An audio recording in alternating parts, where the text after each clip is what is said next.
অনেকদিন পর সাকিব আল হাসান ভালো ক্রিকেট খেলেছেন।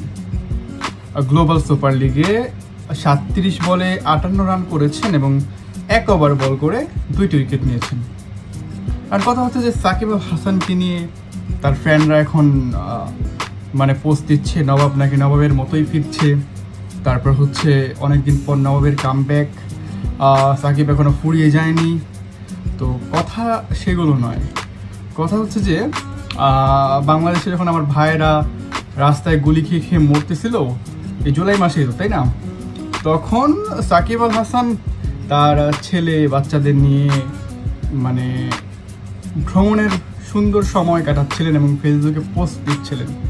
তো এই জন্য সাকিব আল হাসানকে নিয়ে না কথা মন থেকে উঠতে আসলেও বলতে ইচ্ছে হয় না, মনে হয় যে থাক না বলি।